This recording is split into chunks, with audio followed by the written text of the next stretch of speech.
how worried should we be by the rise of the physician associate? And I think in the first instance, answers are probably going to come, although I'm not laying down any laws or rules on this, are probably going to come from people within the NHS. I wonder whether nurses would be the best people to talk to. Nurses who work with both might be able to give us a quick heads up on how worried we should be. The debate is febrile now. The debate has become vicious to the point where the Doctors' Union is now taking the medical regulator to court over this, claiming that it makes patients unsafe at worst, and at best it creates a dangerous blurring of lines for patients. This is in preparation for December of this year, when the General Medical Council would become the regulator for physician associates and anaesthetist associates, as well as more traditional professionals. Is that the correct word to use, the correct phrase to use? Because then I read that PAs and AAs have not been regulated at all for 2 decades, at which point I wonder why I'm being told to start worrying about it now. But when Professor Bamfield told the British Medical Association annual conference that he was planning to sue the General Medical Council, I can tell you that he was cheered and applauded by his membership. So what is going on? What do you know? 0345 6060 And how worried should the rest of us be? I'd also add, just by way of an aside, a sort of anecdotal aside, I'd also add that, and I'm thinking of my mum here, I won't lie to you, and she won't mind.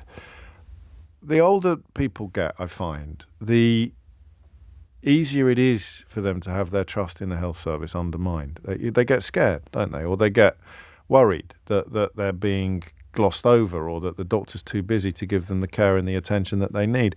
And that cuts both ways on this. You strike up a relationship with a physician associate that you trust and who looks after you well. It's not as if these people are going to go into it for clicks and giggles. That then easing the pressure on the NHS could really help. But on the other hand, the fear that somebody listening to this now, for the first time learning about the full extent of it, the fear that then when they go to the doctor, they might think they're seeing a GP, but they're actually seeing a physician associate, will make them deeply concerned. And I suppose I should, in the interest of full disclosure, the voices I trust most in the NHS space have been largely, if not unanimously, either negative or sceptical about the rise of the PA and the AA. And that doesn't mean they're right, but it does mean that even subconsciously I'll be coming perhaps to this conversation with bias. Eilidh is in Belfast. Eilidh, what would you like to say? Hi, so I'm a doctor, I'm an F1, and I actually became aware of this issue a few years ago because I did graduate entry medicine, so I did a degree beforehand. I could have gone and been a PA, or I could have been a doctor. And I was like, why am I starting on £29,000? Yes. It's now £32,000, but at the time £29,000, and they're starting on £41,000. What, physician associates are coming in on £41,000? Yeah, so they were coming in as band 6, but they're now coming in as band 7. So I started looking into this, and I was like, what is the incentive? Why is that happening? Yes. And I started looking into the course a bit more, and lots of my friends were physician associates at the same uni. Right. And they were saying to me, well, we're doing 5 years of medicine in 2. And I said, hang on, I'm doing 5 years of medicine in 4. Yeah. And it's so how does that make sense? Yeah. And I started looking into it, and essentially the reason you should be worried about physician associates is twofold. One is a bit more tinfoil hat, one isn't. Okay. The less tinfoil hat one is the way their curriculum works is there is no requirement on a national level, none, for physiology, pharmacology. They purely learn conditions, but they only learn some conditions, and they only learn each condition in certain depth. It is very hard to diagnose someone with something if you don't know what it's not. Yeah. How can you say what it is? And so that's a less tinfoil hat worry. Okay. That's facts. My bigger worry is not talking about GPs that are already qualified, but ones wanting to get into training. There was something like 10,000 eligible applicants wanting to become GPs this year. They were all rejected because training is not increasing. But the GP practices are paid money by the government to the salary of physician associates, so they can get physician associates for free, and junior doctors' positions to train and become a fully qualified GP is capped. Why? So this is where I will get a slightly more tinfoil hat. And I genuinely think that they are slowly trying to replace doctors and have much more. I don't know that this is tinfoil hat, because this fits the facts as you've described them. So there's and who's they, first of all? Well, good question. It's part of the NHS long-term plan. But, I have spent... Doctors get too much training. The subtext to this somewhere is that doctors get too much training. Or that our training is incredibly inefficient, in which case fix it. If you can say that these people are equivalent to us, and they are using them in hospitals, including my hospital, as equivalents, if that's true, then why are we doing this training? Why are we being thrown around the country? So physician associates often say to me, I'm a physician associate because I wanted to be able to move between any speciality. Right. But a physician associate can work in orthopedics for 10 years and then go and work in GP the next week. A doctor can't do that. They have to retrain all over again. I'm even more confused. In a good way. I'm more informed. Do you think the more informed I get, the more confused I'm going to be? I think you would be absolutely terrified if you'd seen all the documents I have. So I've spent literally probably 3 years constantly looking at this because I'm seriously concerned. Initially, I got told that I was being unkind, and now actually it's really backed by a union, because obviously the GMC are going to regulate PAs soon.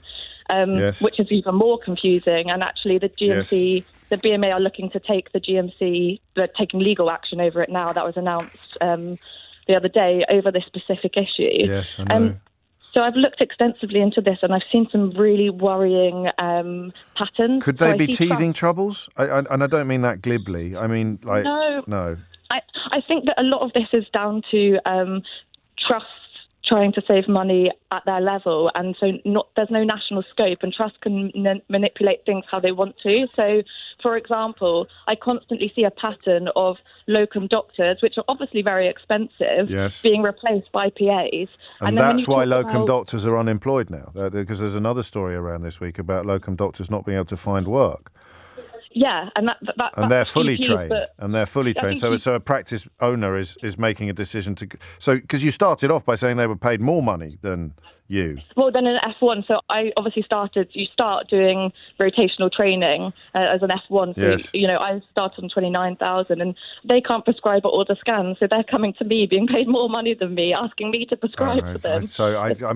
Like I said, the more informed I get, the more confused I get. Are you at the annual general meeting now? I am, yeah. Because you got an Irish name, so I thought you might be from Belfast anyway. And then I noticed that the annual general meeting is in Belfast. How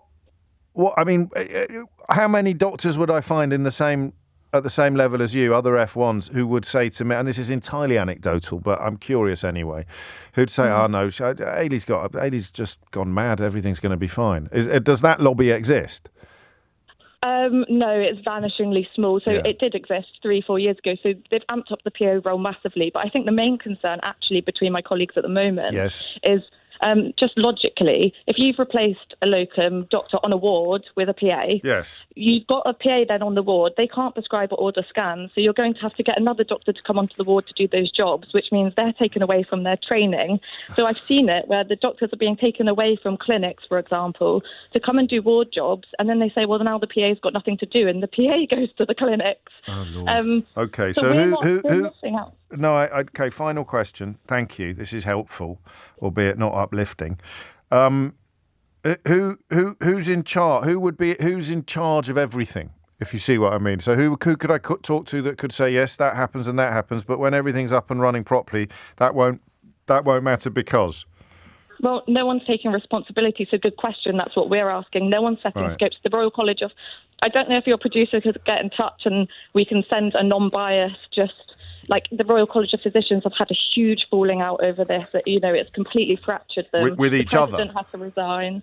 Well, there was the president had to resign. Yes, there was I saw that. There was lots of I think lots of things have happened, and well, maybe someone listening. Yeah, okay. Well, we're getting there. We're chipping away.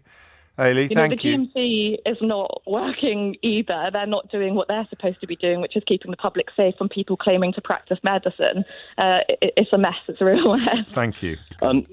So I've had about 18 years in medicine now, or for various aspects of healthcare. I started off as a paramedic, and then I had about 5 years in general practice, and now I work as really what's called an urgent care practitioner, or I always introduce myself a paramedic practitioner in urgent treatment centres or EDs, A&Es. And one thing that I've found is, and also I just felt really deflated listening to your last caller, because that is not what we need. We don't need junior doctors kind of putting Project Fear into people about medicine and healthcare. And it felt very much to me like, no disrespect to your last caller, like she was trying to protect her grade. And I get that. Everyone works hard. Well, the points she made were strong with regard to scans and prescriptions and things like that. Yeah, but you know what? I as a paramedic practitioner, I can order scans, I can order X-rays, plain field X-rays. Yeah, but a physician associate can't. Well, I think that will come. But anyway, just sort of my point is, so when I left as a paramedic, I think when you turn up on blue lights, people feel very, thank God paramedics are here. Yes. And, that's rightly so, because we sort of take over nasty situations. When I went into general practice, I had a very much I would introduce myself as, hi, I'm a paramedic. And they'd sort of raise an eyebrow, and I said, I'm not a doctor. Yeah. And they'd say, that's a bit odd, I've come to see a doctor. And I said, I'll tell you what, let's talk about what's wrong. And then if at the end you think my diagnosis, my treatment, or what we've done here today isn't right, then I'll make an appointment with a doctor. I'm not blowing my own trumpet, but after a couple of years, people were asking to see me at the practice I was working at. I can believe you, actually. I see how you're explaining it. What people say is, Andy, I don't mind that you're not a doctor, because the fact that you're listening to me and the fact that, hang on a second, my last doctor didn't used to listen to me, didn't even used to look up from the screen. And I said, well, that's a technique. Don't do that, because, you cast yourself as a very good paramedic practitioner. There are very, very good doctors out there as well. So don't compare a very good paramedic practitioner to a very bad doctor, because that's unhelpful. The objective point that needs to be addressed is, I'd rather have a good doctor than a good paramedic practitioner. I don't think so. Okay, so persuade me that, because what you can't do is say that doctor over there is rubbish and I'm great. That doctor over there is brilliant. And you're brilliant as well. So you're both brilliant. But I'll have the doctor. Thank you very much. So let's say a lot of the ailments that people are going into general practice with, maybe it's minor. So maybe it's what we call a lower respiratory tract, so straightforward chest infection. Now there's only a certain amount of criteria there to diagnose that. It doesn't matter that I haven't studied medicine. I know this is the point, is that you might be right, intellectually right, but you're not. There's a huge swathe of the population who are going to be terrified by the words that you've just said. It doesn't matter that I haven't studied medicine. Because of what I've done. Not on your first day in the job. If I can just say. So what I've done is I've got to that position almost vocationally. So as 7 years as a paramedic, I've seen a lot of medical emergencies, and I've seen also a lot of non-medical emergencies. Yes. And then as I stepped into general practice, I had my hand held very much by a good mentoring team that stepped me up into that point where for weeks and weeks and weeks, they would question me and say, we've employed you, but you've got to earn this right to sit in front of somebody to diagnose them and treat them. And I did. So once my doctor, my GP mentor had confidence in me and I proved that, then I was allowed to treat people. It wasn't just a step from the street. Well, again, that's lucky. That's good, but other experiences in precisely the same space may be different. Why would that GP practice not just hire a GP? Because, like your last caller said, there's the money. Just the surgeries don't have the money. So that you're they cheaper. Had, so we're much cheaper, and less qualified. And less qualified. And that's why people get scared. But no less safe. Well, what other job would you say that in? Airline pilots? Let's just get someone who's less qualified and cheaper, and we'll all feel fine on the plane. What other job would you take that paradigm to and apply it in the same way? Well, I think that just keep it to medicine. No, I don't want to. I want to take it to another area of expertise. Well, we're in front of people and patients because the senior partners of a practice have deemed us safe. Yeah. Not just because we've walked in with a grade. Well, more cost effective, but also if we're relating to patients and they feel confident in us, and they're happy to come back and see us, and they know they're getting good treatment. No, that's proof of the pudding. I can't argue with that. That's absolute proof of the pudding. But I think that is the proof of the pudding, isn't it? Yes, it is, except for the people who are turning up at a surgery scared and being told that they're going to see someone who is less qualified than they were expecting to see, and the main rationale for it is that they are cheaper.